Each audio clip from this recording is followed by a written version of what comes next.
જી નમસ્કાર. અમારી ચેનલમાં ફરીથી એક નવા વિડીયોમાં તમારું સ્વાગત છે. મિત્રો, તમે બધા મસ્ત છો, મજામાં હશો? મિત્રો, કંડક્ટરના ફોર્મ ભરાઈ રહ્યા છે. જે લાયકાત ધરાવે છે એ મિત્રો ફોર્મ ભરી લેજો. 12 પાસ માટે સારી એવી ભરતી છે, તો મિત્રો આ તક ગુમાવતા નહીં. હવે મિત્રો આપણે પણ કંડક્ટર માટે વિડીયો સિરીઝ ચાલુ કરી છે, જે આવનારી પરીક્ષામાં તમને ખૂબ જ ઉપયોગી સાબિત થશે. તો ગુજરાતના છેવાડાના જે વિદ્યાર્થીઓ તૈયારી કરી રહ્યા છે સ્પર્ધાત્મક, તો એવા લોકો માટે જે જરૂરિયાતમંદ છે એમના માટે આ વિડીયો બનાવેલો છે, જેથી કરીને એમને પણ નાનકડી એવી હેલ્પ થઈ શકે.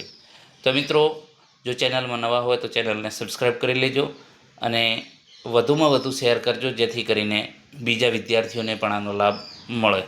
હવે મિત્રો, આ વિડીયોમાં વાત કરીશું જીએસઆરટીસી કંડક્ટર ભરતી 2026 અગાઉ પૂછાયેલ કમ્પ્યુટર મહત્ત્વના 25 MCQ, જેમાં કમ્પ્યુટર ઇતિહાસ, ઇનપુટ આઉટપુટ સાધનો, હાર્ડવેર, સોફ્ટવેર.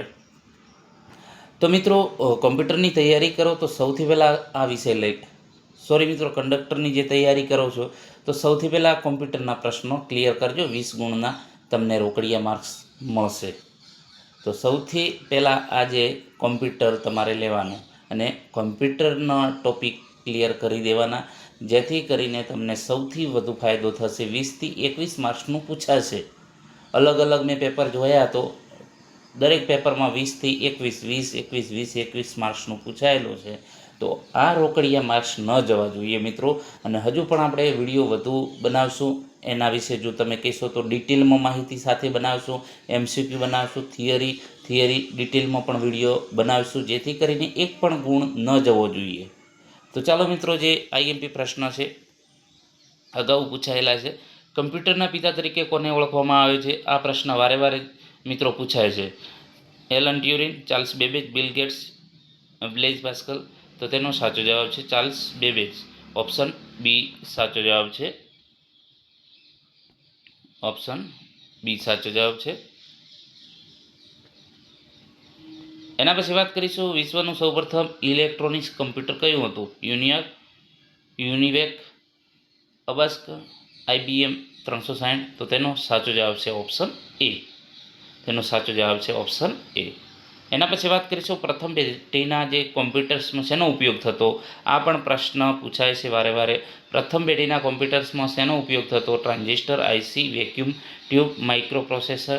તો તેનો સાચો જવાબ છે વેક્યુમ ટ્યુબનો ઉપયોગ થતો હતો પ્રથમ પેઢીના કોમ્પ્યુટરમાં IC ચિપ શેની બનેલી હોય છે? Silicon, chromium, iron oxide, silica. તો તેનો સાચો જવાબ છે સિલિકોન. કમ્પ્યુટરની IC સિલિકોનની બનેલી છે. નીચેનામાંથી કયું સાધન માત્ર ઇનપુટ ડિવાઇસ છે? તો મિત્રો, જે ઇનપુટ અને આઉટપુટ છે એ ખાસ તૈયાર કરી લેજો. ઇનપુટ કોને કહેવાય, આઉટપુટ કોને કહેવાય? બરાબર, આઉટપુટ સાધનો, ઇનપુટ સાધનો. તો નીચેનામાંથી કયું સાધન માત્ર ઇનપુટ ડિવાઇસ છે? તો માઉસ. જ્યારે પ્લોટર છે, પ્રિન્ટર છે, મોનિટર છે એ આઉટપુટ ડિવાઇસ છે. કીબોર્ડમાં કુલ કેટલી ફંક્શન કી છે? તો કીબોર્ડમાં 12 ફંક્શન, F1 થી F12 સુધીની. મોસ્ટ IMP પ્રશ્ન છે મિત્રો. કોમ્પ્યુટરમાં ડિલીટ કરેલી ફાઇલ સામાન્ય રીતે ક્યાં જાય છે? માય કોમ્પ્યુટર, રિસાયકલ બિન, કંટ્રોલ પેનલ, ટાસ્કબાર. તો કોમ્પ્યુટરમાં ડિલીટ કરેલી ફાઇલ સામાન્ય રીતે રિસાયકલ બિનમાં જાય છે. ઓપ્શન બી સાચો જવાબ છે. OCRનું પૂરું નામ શું છે? તો OCRનું જે પૂરું નામ છે optical character recognisation. Most IMP પ્રશ્ન છે. આ પ્રશ્ન વારે વારે પૂછાય છે. ઓપ્શન એ સાચો જવાબ છે. નીચેનામાંથી કયું આઉટપુટ ડિવાઇસ નથી? બરાબર, મોનિટર, પ્લોટર, પ્રિન્ટર, સ્કેનર. તો સ્કેનર જે છે એ આઉટપુટ ડિવાઇસ નથી. તો એ કયું છે? Input device. બરાબર. કોમ્પ્યુટરનું મગજ, બ્રેન ઓફ કોમ્પ્યુટર કોને કહેવામાં આવે છે? RAM, CPU, hard disk, monitor. તો CPU જે છે કોમ્પ્યુટરનું મગજ તરીકે ઓળખવામાં આવે છે. CPUનું પૂરું નામ શું છે? Central processing unit. Most IMP પ્રશ્ન છે. આવા પ્રશ્નો મિત્રો પૂછાશે અને કોમ્પ્યુટરમાં એક પણ પ્રશ્ન ન જવો જોઈએ, કારણ કે આ રોકડીયો માર્ક્સ છે અને તમને યાદ રહી જાય એવા પ્રશ્નો હોય છે. એટલે ખાસ ધ્યાન રાખજો. આ કોમ્પ્યુટરમાં એક પણ માર્ક્સ ન જવો જોઈએ. 20માંથી 20 આવવા જોઈએ. તમને ચોક્કસ ફાયદો થશે. કોમ્પ્યુટર સિસ્ટમના ભૌતિક ભાગો જેને આપણે જોઈ અને અડી શકીએ તેને શું કહેવામાં આવે છે? Software, hardware, operating system, data. તો જે આપણે જેને અડી શકીએ છીએ, જોઈ શકીએ છીએ અને અડી શકીએ તો એ હાર્ડવેર છે. બરાબર. નીચેનામાંથી કયું સોફ્ટવેરનું ઉદાહરણ છે? Keyboard, CPU, Microsoft Windows, monitor. તો માઇક્રોસોફ્ટ વિન્ડોઝ એ સોફ્ટવેરનું ઉદાહરણ છે. રેમનું પૂરું નામ શું છે? તો random access memory. Random access memory. રોમનું પણ પૂછાય છે. બરાબર. કોમ્પ્યુટર બંધ થતાં કઈ મેમરીમાં રહેલો ડેટા નાશ પામે છે? કોમ્પ્યુટર બંધ થતાં કઈ મેમરીમાં રહેલો ડેટા નાશ પામે છે? તો રેમમાં. ખાસ યાદ રાખજો, આ પ્રશ્ન મિત્રો પૂછાય છે અને આપણે ભૂલ કરીને આવી જઈએ છીએ. રોમનું પૂરું નામ શું છે? Read only memory. 1 કિલોબાઇટ બરાબર કેટલા બાઇટ્સ? તો 1 કિલોબાઇટ બરાબર 1024 બાઇટ્સ. કોમ્પ્યુટર મેમરીનો સૌથી નાનો એકમ કયો છે? તો કોમ્પ્યુટર મેમરીનો સૌથી નાનો એકમ છે bit. MS word, MS Excel અને MS પાવરપોઈન્ટ એ કયા પ્રકારના સોફ્ટવેર છે? તો MS વર્ડ, MS એક્સેલ અને MS પાવરપોઈન્ટ એ જે એપ્લિકેશન સોફ્ટવેર છે. બરાબર. નીચેનામાંથી કયું ઓપરેટિંગ સિસ્ટમનું ઉદાહરણ છે? નીચેનામાંથી કઈ ઓપરેટિંગ સિસ્ટમનું ઉદાહરણ છે? MS word, Google Chrome, window 11, MS Excel. તો વિન્ડો 11 એ જે છે ઓપરેટિંગ સિસ્ટમનું ઉદાહરણ છે. કોમ્પ્યુટરમાં કોપી કરવા માટે કઈ શોર્ટકટ કી વપરાય છે? તો મિત્રો જે IMP શોર્ટકટ જે કીઓ છે એ પણ યાદ તમારે રાખવી પડશે.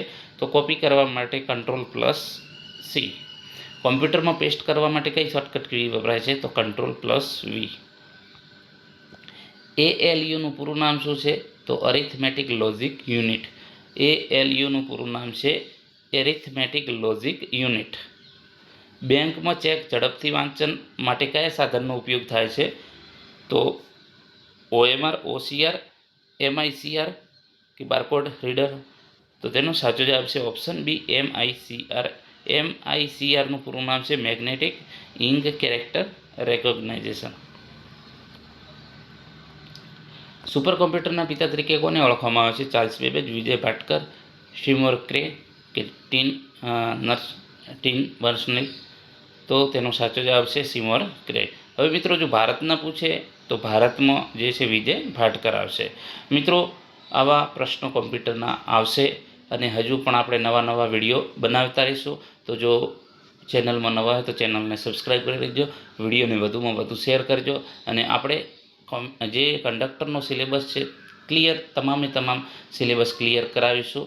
તો મિત્રો ખાસ જે છે વિડીયો વધુ શેર કરજો જેથી કરીને બીજાને પણ કામ આવે.